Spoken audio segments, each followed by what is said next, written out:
आपको याद होगा कुछ ही दिन पहले माननीय प्रधानमंत्री जी ने विज्ञान भवन से कालका जी में बनाए गए इकोनॉमिकली वीकर सेक्शन के हमारे भाइयों और बहनों के लिए 3000 से अधिक फ्लैट्स जो हैं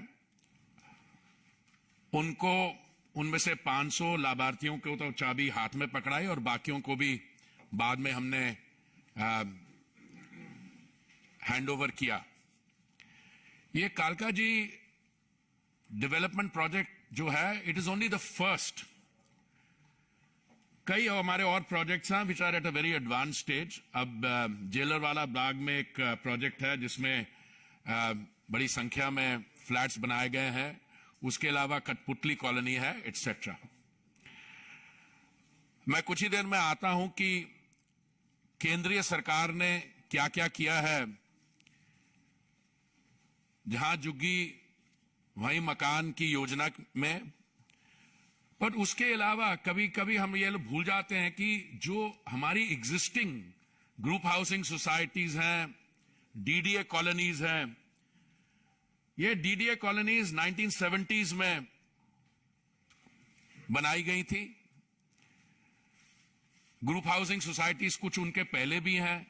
उस समय एफएआर हुआ करता था 1.33, उसको बढ़ के ये बना 1.66 और आज ये 2 से भी ऊपर है। तो जो रिकंस्ट्रक्शन रीडेवलपमेंट है इन कॉलोनीज का, ये भी काम साथ साथ चल रहा है और ये प्रोविजंस ऑलरेडी हमने मास्टर प्लान में डाले हुए हैं। दिल्ली की संख्या, दिल्ली की आबादी 2011 के सेंसस में 1.67 करोड़ मानी गई थी। मुझे लगता है आप सब सहमत होंगे, जब अगला सेंसस आएगा तो दिल्ली की आबादी 2 करोड़ से अधिक ही होगी। अब 2 करोड़ से अधिक आबादी में जो हमारी स्कीम्स हैं अभी जो लागू हैं, उसमें जहां झुग्गी वहां मकान कुछ 10 लाख लाभार्थी होंगे इसके। हमने मैनिफेस्टो में भी फिगर दिया है कुछ, पर ओवरऑल ये फिगर 10 लाख के करीब होगा। जो अनऑथराइज्ड कॉलोनीज हैं उसमें भी अभी मैं डिटेल में जाता हूं, जिसमें पहले की जो राज्य सरकारें थी कांग्रेस पार्टी की और आम आदमी पार्टी की, ये 2006 से मसला लटकता आ रहा है। इन्होंने 2021 में जब हमें कहा कि इनको और 2 साल चाहिए वो ग्राउंड सर्वेस करवाने के लिए, तब माननीय प्रधानमंत्री जी ने यह निर्णय किया कि अब बहुत हो गया, अब केंद्रीय सरकार इसको कर देगी।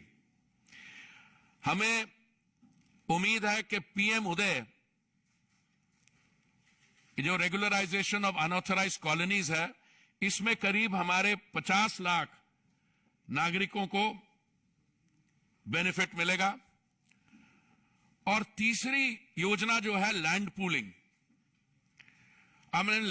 हमने अभी शुरू की थी। मैं उसके भी आपको डिटेल्स बताने वाला हूं। उसमें शुरू में थोड़ी सी हमें समस्याओं का सामना करना पड़ा और हमारी असेसमेंट है इसमें 75 लाख लाभार्थी होंगे नागरिक। इन अदर वर्ड्स, अगर मिला लें 2 करोड़ की पॉपुलेशन में से 1 करोड़ 35 लाख दिल्ली के नागरिक इन रीडेवलपमेंट से बेनिफिट करेंगे। कि 2015 में जब माननीय प्रधानमंत्री जी ने प्रधानमंत्री आवास योजना की शुरुआत की, सेंटर ने यह पॉलिसी सब जगह लागू की, पर दिल्ली सरकार ने इसको इंप्लीमेंट ही नहीं किया। तो देखिए इसमें कितना फर्क है। ओवरऑल देश भर में आप शहरी और ग्रामीण इलाकों को मिला दें तो टोटल 3 करोड़ आवास सैंक्शन हो गए हैं। अर्बन के लिए मैं आपको बता दूं, डिमांड असेसमेंट जब की गई थी मेरे मंत्री बनने से पहले, जब माननीय वेंकैया जी इस मंत्रालय को देखते थे उपराष्ट्रपति बनने से पहले, तो डिमांड असेसमेंट के अनुसार उस समय कहा गया था कि 1 करोड़ आवास हमको बनाने होंगे। जब बाद में इसको डिमांड असेसमेंट दोबारा की गई तो कहा गया कि नहीं 1 करोड़ 12 लाख। आज मैं आपको बड़े गर्व से कह सकता हूं हमने 1 करोड़ 22 लाख ऑलरेडी सैंक्शन कर दिए हैं आवास, और इसमें 76 लाख से 80 लाख लाभार्थियों को ऑलरेडी मिल भी गए हैं। और ये सारा काम हुआ है महामारी के दौरान, ये लास्ट फेज है। तो बाकी जो क्लस्टर्स है, सर्वे वर्क ऑफ रिमेनिंग 166 क्लस्टर्स, ये हम खत्म कर देंगे मार्च 2023 तक। पर मैं आपको यह बताना चाहता हूं कि इसके अलावा डूसिप के पास 299 क्लस्टर्स हैं, और चिंता की बात यह है कि उन्होंने इस पे काम अभी शुरू किया ही नहीं। तो मैं आपको आज अनाउंसमेंट करने जा रहा हूं, जैसे हमने अनऑथराइज कॉलोनीज की रेगुलराइजेशन के बाद कहा था, 2006 से लेके बात लटकती आ रही थी। जब इन्होंने बोला कि हमें 2021 में भी और समय चाहिए, अब ये जो डूसिप को 299 क्लस्टर्स हैं, जैसे ही एमसीडी इलेक्शंस खत्म होते हैं, मैं अपने साथियों को, हमारे जो ऑनरेबल मेंबर्स हैं पार्लियामेंट में, मैं इनको रिक्वेस्ट करूंगा ये अपने आप इन क्लस्टर्स में भी काम शुरू एकदम करवा दें।